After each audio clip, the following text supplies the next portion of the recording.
Ele pegou o envelope. Pesado demais para quem não acredita em promessas. Ninguém respirava. O estúdio parecia esperar um reflexo. Qualquer coisa que mantivesse tudo no lugar. Um gesto simples bastava para fechar a noite e fingir que aquilo era justiça. Mas ele não abriu. Olhou para o papel como quem reconhece uma mentira antiga e devolveu. Não jogou. Não exibiu. Só devolveu, com calma suficiente para virar agressão. O silêncio não veio bonito. Veio errado. Veio como quando algo sai do controle e ninguém sabe quem vai assumir a culpa primeiro. Eu não quero isso.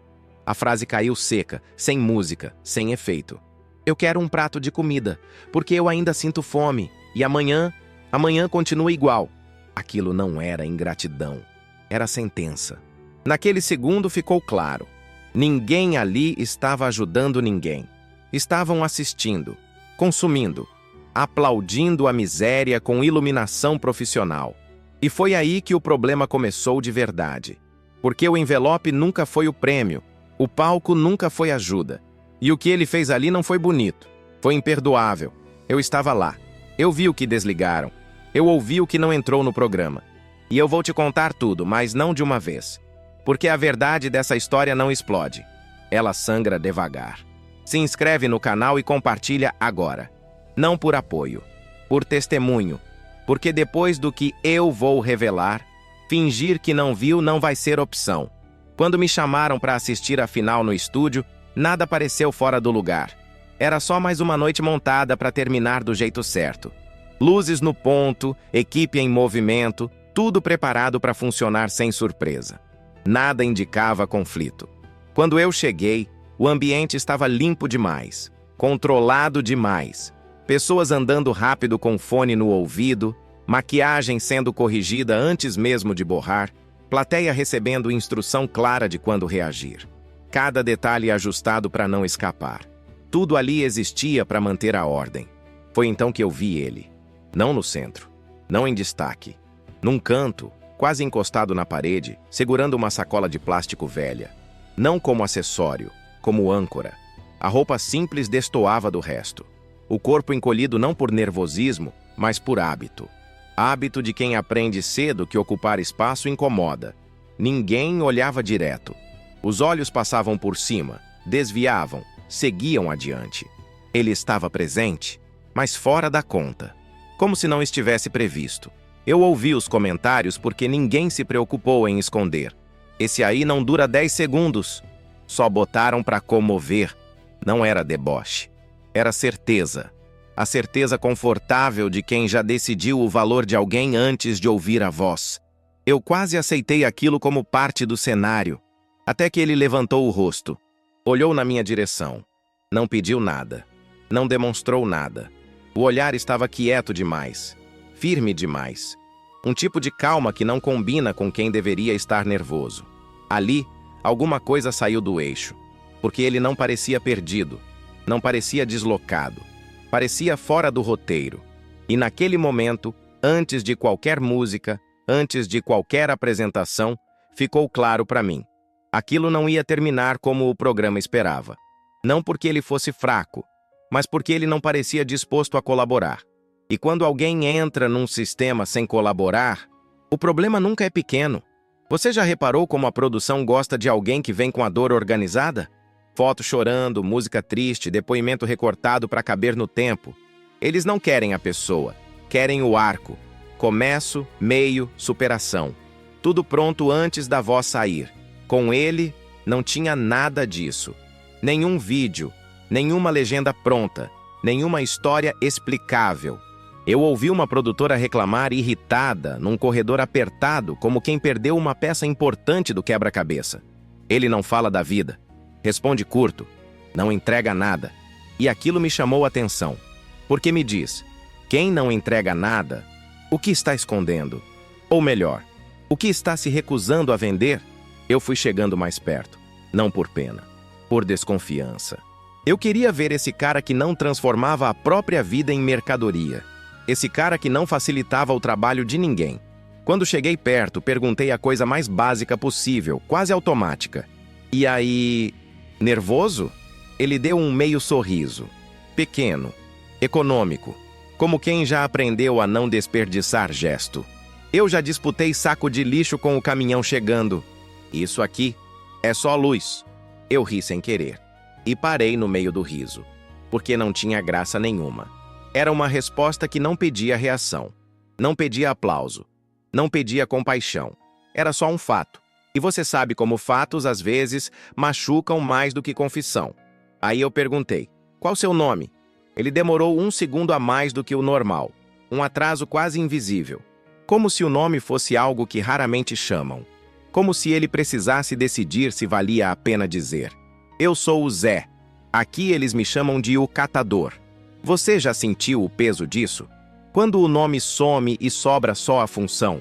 Quando a pessoa vira utilidade antes de virar gente, eu senti. E sem pensar muito eu disse, aqui eu vou te chamar de Zé. Não foi discurso, não foi promessa, foi só correção. Ele me olhou de novo. E dessa vez eu vi algo rápido demais para virar emoção, mas forte demais para ignorar. Um brilho curto, controlado, de quem não recebe aquilo com frequência. Respeito, sem cobrança, sem expectativa. E foi ali que eu entendi o primeiro susto de verdade. Porque alguém que chega sem história pronta, alguém que não entrega dor sob encomenda, alguém que guarda o próprio nome como se fosse a última coisa que restou, esse tipo de pessoa não entra num palco para cumprir papel. Entra para desorganizar. E eu ainda não sabia. Mas aquele silêncio dele já estava fazendo isso. Afinal, começou do jeito que sempre começa. Barulho calculado. Apresentador gritando como se estivesse acordando o país inteiro. Luzes girando. Plateia em pé antes mesmo de saber por quê. Os concorrentes certos entrando um a um. Roupa sob medida, sorriso treinado, respiração aquecida. Tudo funcionando. Você já reparou como esse tipo de perfeição deixa pouco espaço para erro? E nenhum para verdade? Aí chamaram o Zé. E eu ouvi. Não foi grito, não foi vaia. Foi pior. Um coletivo. Baixo. Decepcionado. Como se alguém tivesse ligado um intervalo no meio do programa. Como se ele fosse atraso. Ele caminhou até o centro do palco devagar demais para quem tem pressa de agradar. O corpo denunciava que aquele lugar não foi feito para ele. O microfone parecia grande demais na mão dele. Não por falta de força, mas porque nunca pensaram naquela mão segurando aquilo. O silêncio que veio antes da música não foi bonito. Foi pesado. Foi um silêncio que mede, que avalia, que decide antes de ouvir. Você já sentiu esse tipo de silêncio? Aquele que não espera, julga. Um jurado levantou a sobrancelha. Não por curiosidade, por desconfiança. O tipo de olhar que pergunta, o que estão tentando fazer comigo? O apresentador tentou resolver rápido, enfeitando, uma história de superação. Mas o Zé não entrou nessa frase. Ele não olhou para os jurados. Não olhou para a câmera. Não procurou aprovação. Olhou para o chão por 1 segundo. E depois levantou a cabeça. Foi um gesto pequeno, mas ali aconteceu alguma coisa. Eu não sei explicar direito, mas parecia que ele puxava o ar de um jeito diferente. Um jeito antigo, um jeito de quem canta quando ninguém está vendo. De quem canta para atravessar a noite, para não enlouquecer, para continuar existindo. Você canta para quem quando não tem plateia? A música começou. E eu pensei, como todo mundo deve ter pensado. Ok, vai ser bonito. Mas não foi isso que veio. Não teve floreio. Não teve técnica exibida. Não teve esforço para agradar. O que veio foi verdade. Crua. Sem pedido de licença. Sem promessa de final feliz. E eu senti um desconforto imediato no estúdio. Porque verdade não entretém do jeito que esperam. Verdade expõe. Verdade constrange. Verdade tira o controle de quem achava que mandava na história. E naquele instante eu entendi uma coisa importante. E talvez você esteja entendendo agora comigo. O problema não era se ele cantava bem. O problema era o que aquela voz estava lembrando nas pessoas. E quando a verdade aparece desse jeito, o medo não demora a chegar. A voz dele não era perfeita. Não do jeito que treinam, não do jeito que corrigem, não do jeito que vendem. Tinha falha. Tinha aspereza. Tinha um tipo de tremor que não vinha da técnica. Vinha de coisa acumulada demais para caber num palco. E foi exatamente isso que derrubou o estúdio. No começo, a plateia riu. Não de deboche, de nervoso. Aquele riso curto de quem não sabe ainda o que está acontecendo. Depois parou. Um por um, como dominó fora de sincronia, os corpos foram se ajeitando nas cadeiras. As costas encostaram. Os braços descruzaram. Os celulares baixaram quase por vergonha. O som das conversas morreu. Você já percebeu quando um lugar inteiro muda de respiração? Eu vi um jurado engolir em seco.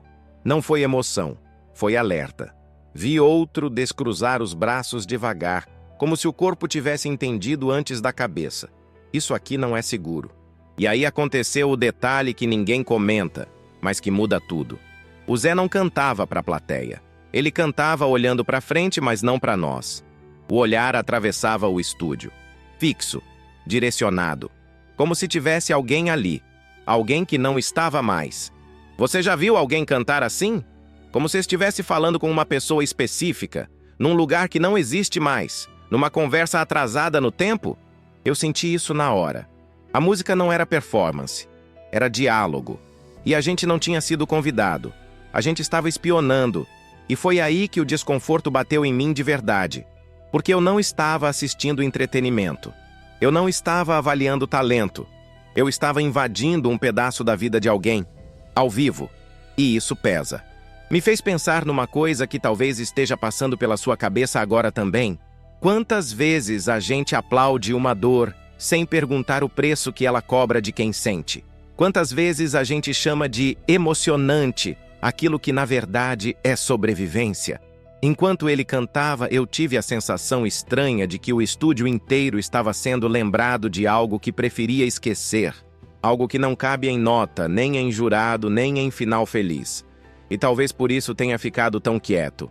Agora eu quero te puxar para dentro disso comigo. De verdade.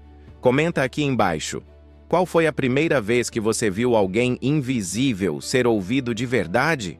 Não precisa ser famoso. Pode ser na escola, na rua, no trabalho, na sua família. Um momento em que alguém que ninguém escutava finalmente falou: eu vou ler. Porque essa história não é só sobre o Zé. É sobre quem a gente escolhe ouvir e quem a gente escolhe ignorar. A música terminou e houve um segundo estranho de vazio. Um segundo longo demais. Como se o mundo tivesse travado e precisasse reiniciar antes de decidir como reagir. Aí veio o aplauso. Mas não foi um aplauso leve. Não foi alegria. Foi quase um reflexo nervoso. Um barulho alto demais, rápido demais, como se a plateia estivesse tentando se livrar do peso de ter julgado ele antes de ouvir. Você já aplaudiu assim? Para se livrar de alguma coisa? Enquanto todo mundo batia palma, eu vi algo que quase ninguém percebeu em casa. A produção não comemorou. Não teve sorriso. Não teve alívio. Teve troca de olhares. Teve rádio sendo acionado com pressa. Teve gesto nervoso do diretor apontando para fora do palco, como quem pergunta: o que a gente faz agora? Era o tipo de reação que não aparece na transmissão, porque ali, naquele momento, uma variável tinha escapado. Algo que não estava no plano tinha entrado em cena. E ninguém sabia onde isso ia parar. O problema não era o Zé cantar bem. O problema era que ele não estava entregando o tipo certo de emoção. Ele não estava superando do jeito que cabe em VT. Não estava pedindo aprovação. Não estava facilitando a história. Ele estava expondo. E você sabe o que acontece quando alguém expõe algo ao vivo? Alguém perde o controle. Foi aí que veio o primeiro movimento de contenção.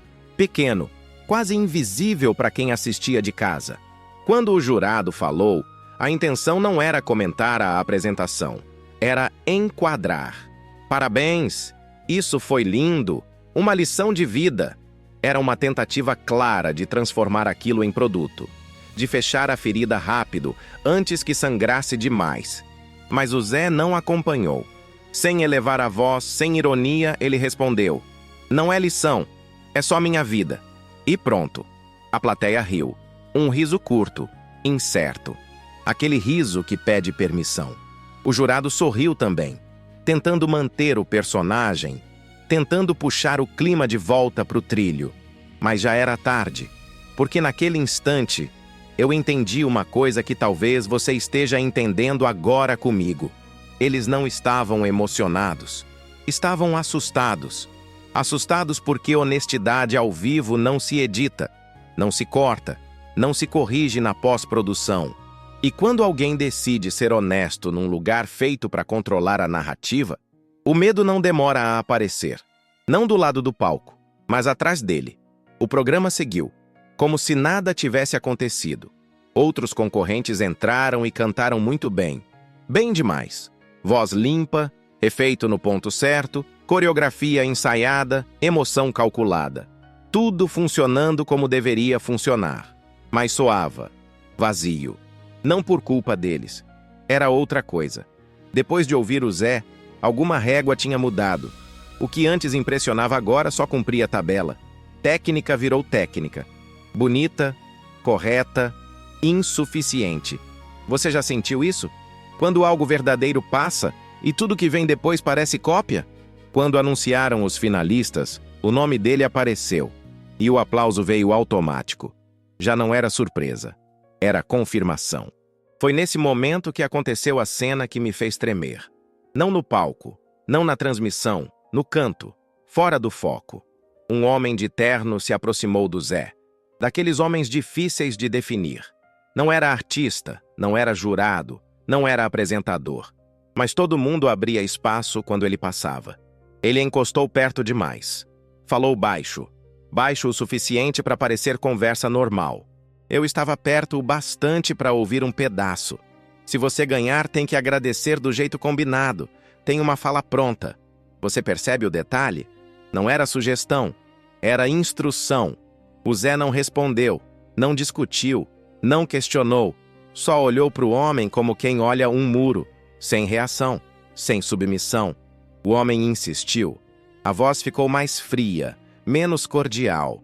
É só seguir o combinado. Isso é televisão. E aí veio a resposta que mudou tudo. O Zé falou com uma calma que não pede permissão. Uma calma que não negocia. Eu não combino verdade. Você já ouviu alguém dizer algo assim, no lugar errado? O homem deu um meio sorriso. Um sorriso curto, profissional. E se afastou. Mas antes de virar de costas, eu vi. Foi rápido. Um segundo só. O sorriso apagou. E ali eu entendi. Aquilo não era mais um programa, não era mais um show, não era mais sobre cantar. Quando alguém se recusa a combinar a própria verdade, o sistema entende como ameaça. E eu pensei, olhando para aquele palco bonito demais para aquela tensão. Ok, agora entendi. Isso não vai terminar bem. E não porque o Zé fosse perder, mas porque ele tinha acabado de ganhar, sem aceitar as regras do jogo. Eu vou ser direto com você agora, sem dramatizar. Teve um momento real em que eu pensei em não contar essa história aqui. Em fingir que foi só mais uma noite estranha de televisão. Em seguir em frente como se nada tivesse acontecido.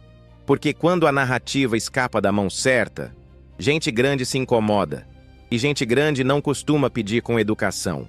Você já ficou com algo entalado sabendo que falar podia dar problema?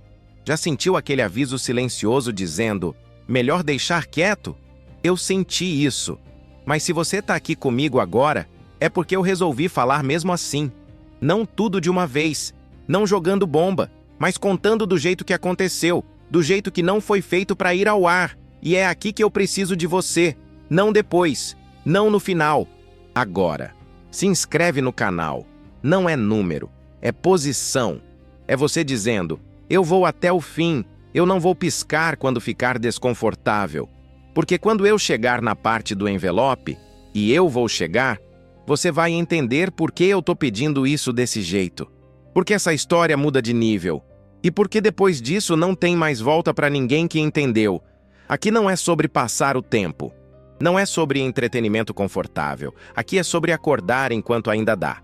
E quando você se inscreve, você está assumindo uma coisa simples e pesada ao mesmo tempo. Eu quero ver. Mesmo que não seja bonito. Mesmo que não seja fácil. Então não pisca agora. Porque o que vem a seguir parece exagero. Parece invenção. Parece coisa que não deixariam acontecer. Mas aconteceu. E quando você ouvir, Vai entender por que aquela noite quase me fez desligar tudo. E por que, no fim, eu continuei gravando. Na hora da apresentação final, o estúdio já não era o mesmo. O barulho tinha baixado. A empolgação parecia ensaiada ao contrário. Tudo estava mais contido, mais limpo, mais vigiado. Dava para sentir no ar que alguém tinha dado um recado silencioso, sem exageros, sem emoção fora do lugar, sem surpresa.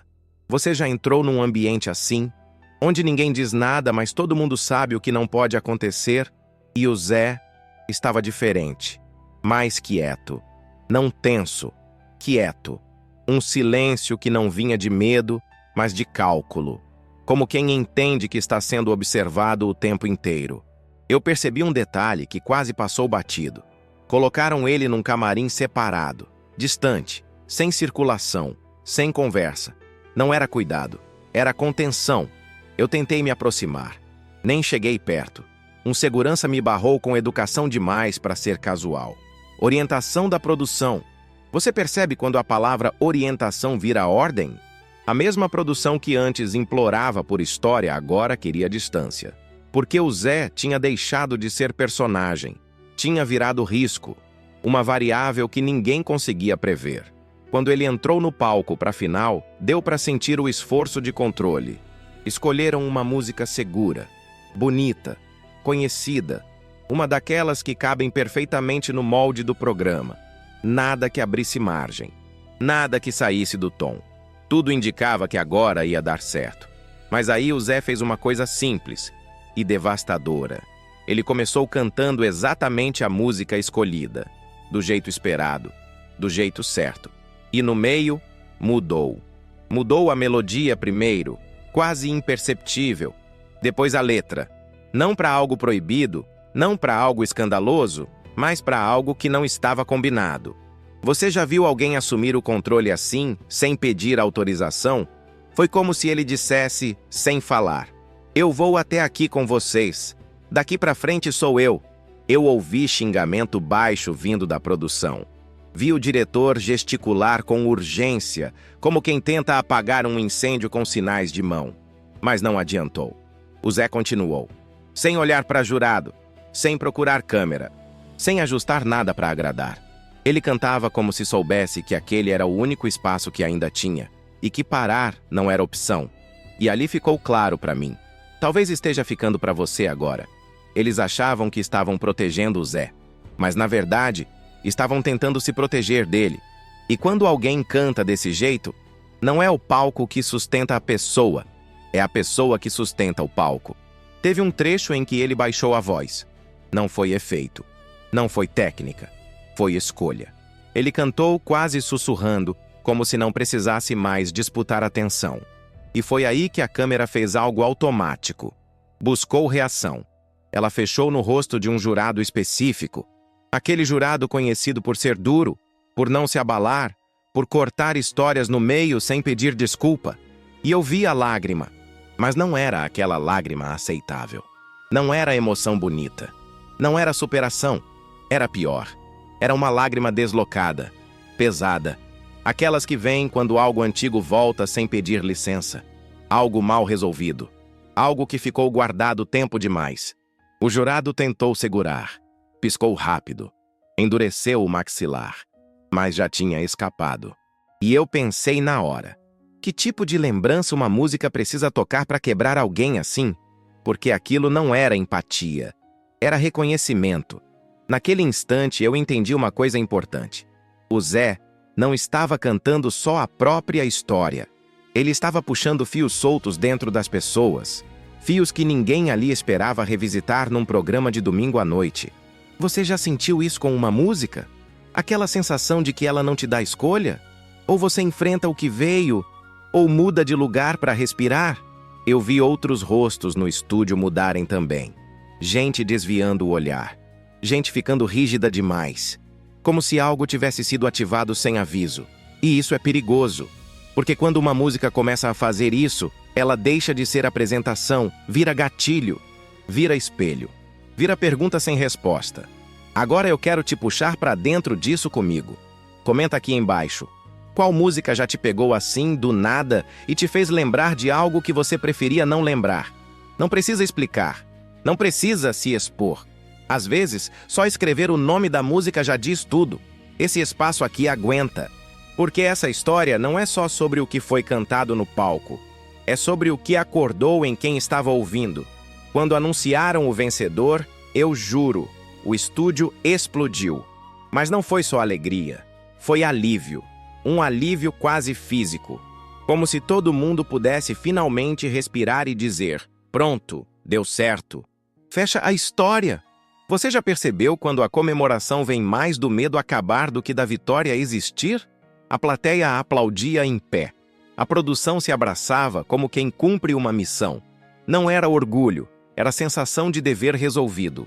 Os jurados sorriam aliviados. O apresentador já ensaiava a frase perfeita, aquela que fecha qualquer narrativa. Um sonho realizado. Tudo parecia encaixar de novo. Tudo, menos ele. O Zé ficou parado. Ele sorria sim, mas era um sorriso curto, controlado. Um sorriso que não se espalha. Como se ele soubesse que aquele tipo de felicidade dura exatamente o tempo da transmissão. Você já viu alguém ganhar algo sem comemorar de verdade? Enquanto o estúdio celebrava, ele parecia observar. Como quem entende que aquilo não era exatamente para ele, era para eles. Para a história funcionar. Para a imagem ficar limpa. Aí veio o prêmio. Um valor grande demais para não ser anunciado com pompa. O envelope dourado. O confete caindo. O clima de redenção pronta. Tudo preparado para a cena clássica. E eu fiquei esperando também. Choro. Agradecimento. Promessa de mudança. Mas o Zé pegou o envelope como quem pega um objeto estranho. Pesado demais para o tamanho. Ele não levantou. Não mostrou. Não beijou. Segurou. Como quem segura um peso que ainda não decidiu se aceita. E naquele segundo, uma frase voltou inteira na minha cabeça, clara demais para ignorar. Tem uma fala pronta. Você percebe quando alguém chega no fim do roteiro e resolve não ler? Eu olhei para o Zé e pensei isso, quase como um aviso atrasado. Ele não vai fazer, porque o corpo dele já dizia que não ia, porque o silêncio dele já dizia que não ia, porque aquele sorriso curto já dizia tudo, e ele não fez. E naquele exato momento, antes de qualquer palavra sair da boca dele, eu entendi. O estúdio achava que tinha resolvido um problema. Mas, na verdade, o problema estava só começando. Você já viu um lugar inteiro perder o ar ao mesmo tempo?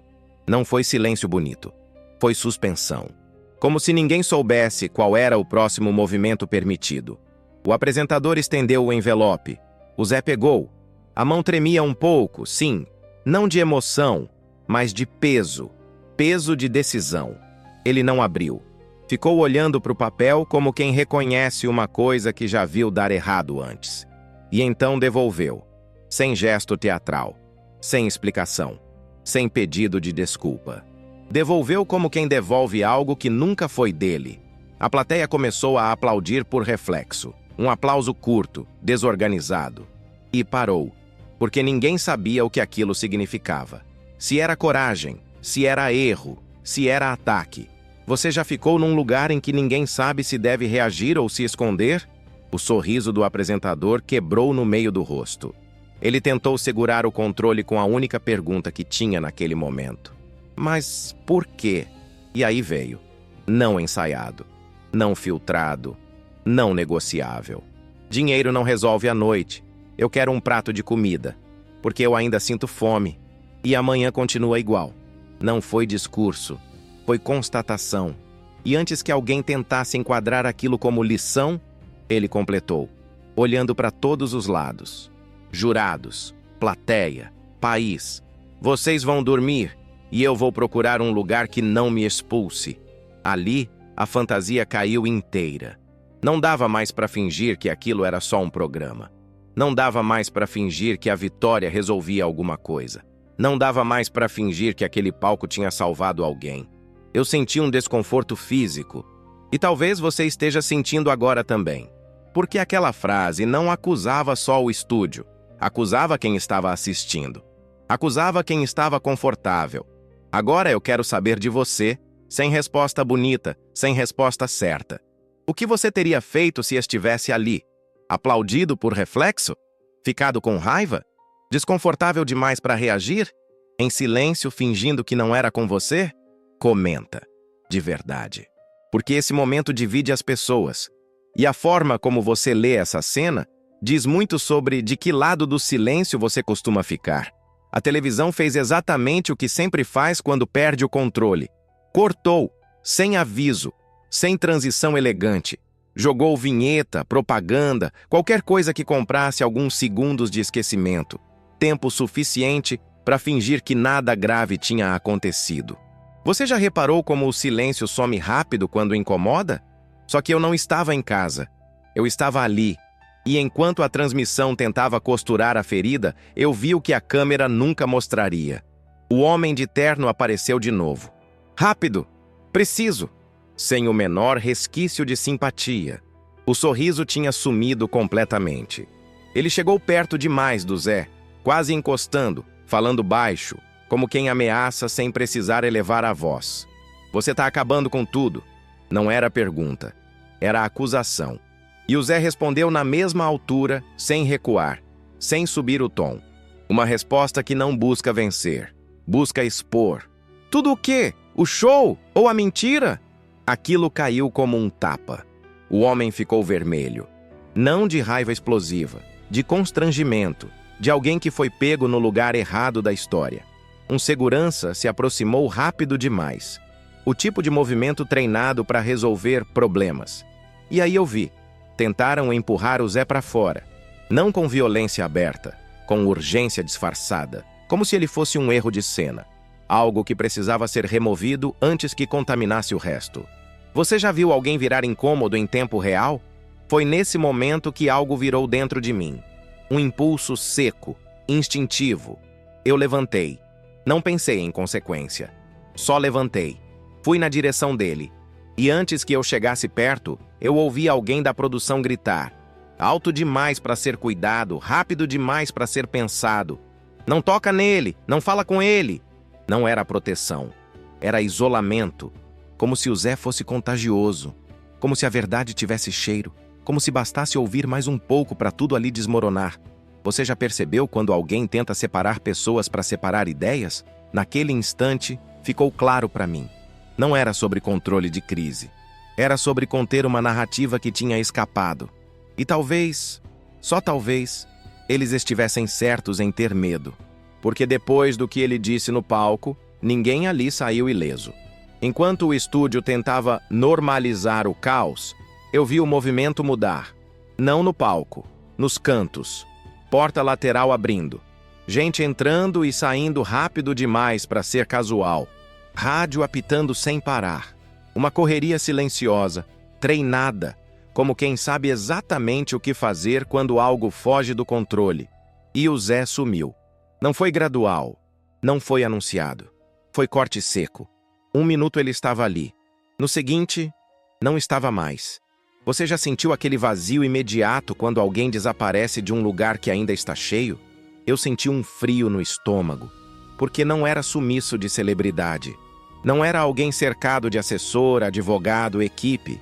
Era o sumiço de alguém que não tem margem de erro. De alguém que não tem quem ligue depois. Eu saí andando sem pensar muito. Entrei num corredor estreito. Parei um assistente no meio do caminho. "Cadê o Zé?" Ele respondeu sem me olhar. A voz neutra demais para ser sincera. Ele foi orientado a sair pelos fundos. Você já reparou como certas palavras existem só para parecer educadas? Orientado é uma palavra bonita para expulsão rápida. Eu fui para os fundos. E ali, eu encontrei uma cena que parecia impossível de existir depois de tudo aquilo. O Zé estava do lado de fora, encostado numa parede, sem equipe, sem assessor, sem microfone, sem ninguém. Como se a televisão tivesse cuspido ele para a calçada e seguido o programa. E sabe o que mais me incomodou? Ele estava tranquilo, não feliz, não aliviado, tranquilo. Um tipo de calma que não combina com quem acabou de ganhar tudo e perder o lugar ao mesmo tempo. Eu cheguei perto e perguntei baixo, quase com receio de quebrar aquilo. "Zé, você tá bem?" Ele me olhou. Um olhar direto, sem pressa, sem drama, e fez uma pergunta que virou o jogo inteiro na minha cabeça. Você trabalha com isso, né? Com contar história. Eu disse que sim. Ele assentiu devagar, como quem confirma algo que já sabia. E então falou, sem elevar a voz, sem pedir favor, sem ameaça. Então conta direito. Você já recebeu uma responsabilidade assim do nada? Sem contrato, sem proteção, só confiança crua? Naquele instante, ali fora, longe das câmeras, eu entendi que a noite ainda não tinha acabado. Ela só tinha mudado de lugar. E o que viesse depois já não podia mais ser tratado como entretenimento. Ele enfiou a mão na sacola velha e tirou um papel amassado. Não era contrato. Não era dinheiro. Não era lembrança. Era uma lista. Uma lista de nomes. Nomes e datas. E no topo, uma frase escrita à mão. Quem sumiu não foi por escolha. Eu senti o sangue sumir do meu rosto. Eu perguntei, o que é isso, Zé? Ele respirou fundo. Eu cato papelão, mas às vezes eu cato conversa. Às vezes eu cato documento que alguém rasgou, achando que ninguém ia juntar de novo. E eu entendi.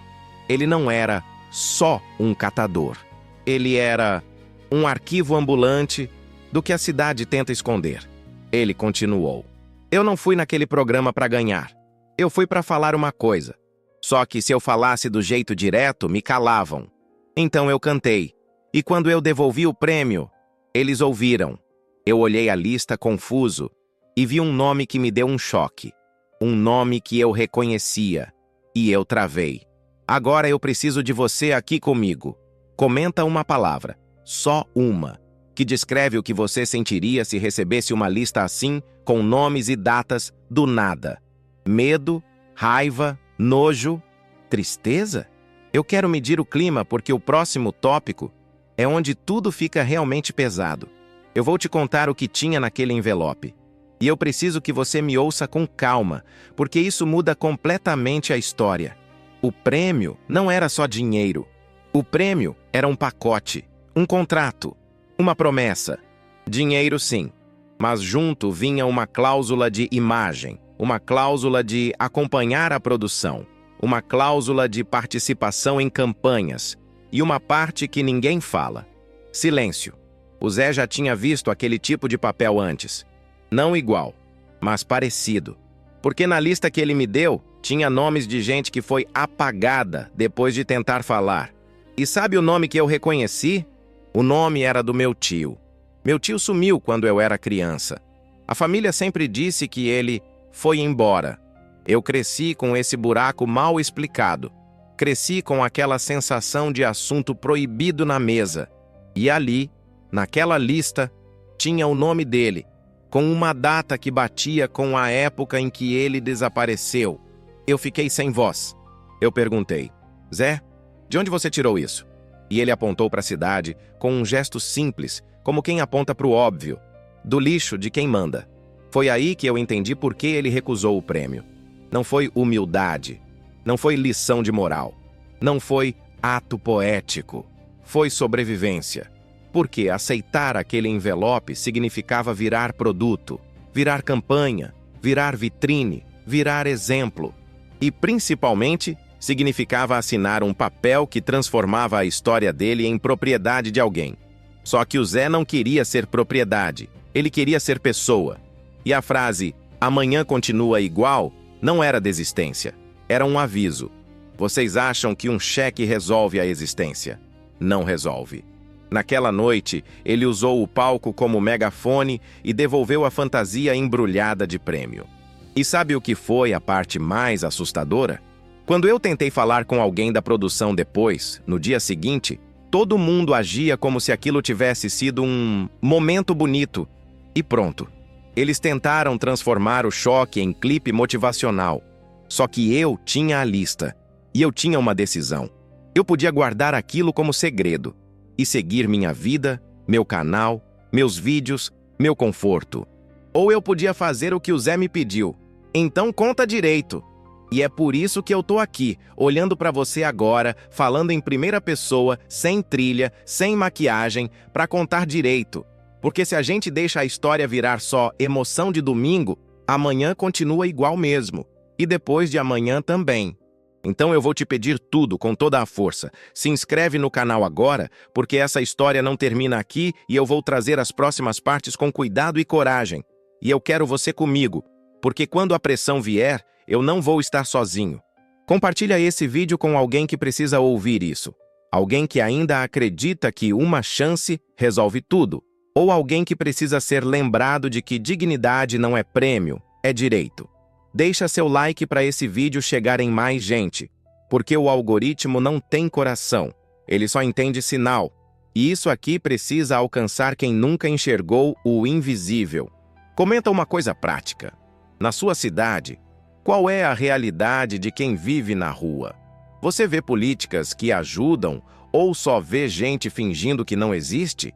Eu quero transformar os comentários num mapa real do Brasil. E se você puder, comenta também. O que você faria com o dinheiro do prêmio se estivesse no lugar do Zé? Aceitaria, recusaria ou tentaria usar de um jeito diferente? Eu quero debate sério. Porque o Zé me ensinou uma coisa que eu não aprendi em estúdio nenhum. Às vezes o prêmio é a armadilha. Às vezes o palco é a gaiola. E às vezes a maior vitória é recusar o que tenta te comprar. Eu sou o seu nome do canal. E se você ficou até aqui, você não veio só por curiosidade. Você veio porque alguma parte de você ainda acredita que história pode mudar, gente. Então fica comigo, se inscreve, compartilha. E no próximo vídeo, eu vou te contar o que eu fiz com a lista. E porque depois dela eu comecei a prestar atenção no lixo do jeito que eu nunca prestei antes.